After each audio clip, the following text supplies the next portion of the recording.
So mga tol, nauwi po sa kulab ang pagkikita ni former 4 Division World Champion Adrian Broner at current WBC Welterweight World Champion Ryan Garcia. Noong nakaraang araw po kasi, nagkasagutan po sila sa social media matapos pong hamunin ni Adrian Broner si Ryan Garcia at sabihan niya si Ryan Garcia na papahintuin umano niya ito kapag naglaban sila. Bigyan nga lang daw siya ng 6 months para sa training.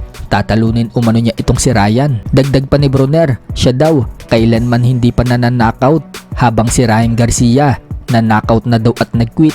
Dahil sa paghahamon ni Broner at kung ano-anong sinabi kay Ryan Garcia, hindi po yan nagustuhan ni Ryan Garcia at bumuelta po si Ryan at sinabing wala naman daw bilang ang pagiging 4 Division World Champion ni Broner. Hindi daw kasi kilala ang mga tinalo nito. Pinakita pa ni Ryan Garcia yung picture ni Broner noong sumampay ito sa lubid at bumagsak ito sa hindi kilalang boxer na si Blair Cubs. Ani Garcia mga tol, wag daw magkakamali si Broner na labanan siya dahil paparusahan umano niya ito ng gusto. So kahapon lang mga tol, nagkita na po si Ryan Garcia at Broner at nauwi po sa kulab ang kanilang pagkikita.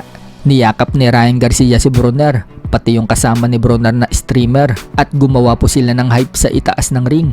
Nagkulab po sila. So pabor na pabor nga po yan kay Broner mga tol. At malamang kumita po si Broner sa stream na yan. So parang tulong na po yan ni Ryan Garcia kay Broner mga tol. Ganyan po kabait si Ryan. Nagbigay naman si Broner ng prediction sa laban ni Ryan Garcia kay Conor Ben na magaganap na sa September 12 dahil sa 147 ang laban na yan. At mukhang mahihirapan sa timbang si Conor Ben sa 147 pounds. Prediction ni Broner mga tol, knockout daw ang sasapitin ni Conor Ben kay Garcia. Ganon din itong si Sab Judah na nandyan. Sinabi din naman nanalo si Ryan Garcia kay Conor Ben. Pero pagdating kay Conor Ben, mukhang kumpiyansa po ito na kaya niyang pahintuin si Ryan. Minsan na daw kasi nag-quit si Ryan sa laban at papaayawin daw niya ulit itong si Ryan Garcia sa laban nila.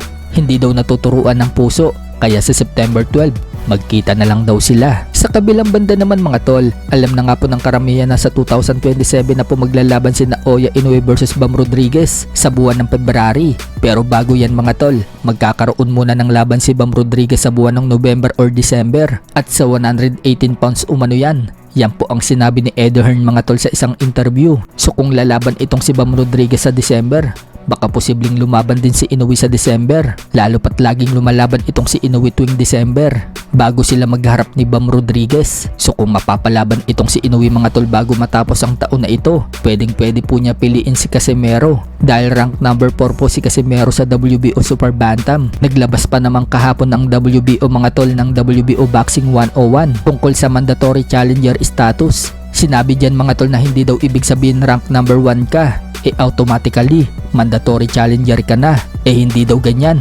Pinipili daw ng WBO ang mandatory challenger mula sa highest rated na available contender, yung pinakamagaling na may na-establish na. Kabila nga po dyan yung mga sumusunod: unacceptable record and recognition as a class boxer by the WBO, compliance with WBO and ABC rating criteria, if the champion is under contract with a major broadcaster, being considered an acceptable opponent by the broadcaster. So isa nga po si Casimero mga tol ang may napatunayan na sa WBO. Dati po kasi siyang WBO Bantamweight World Champion.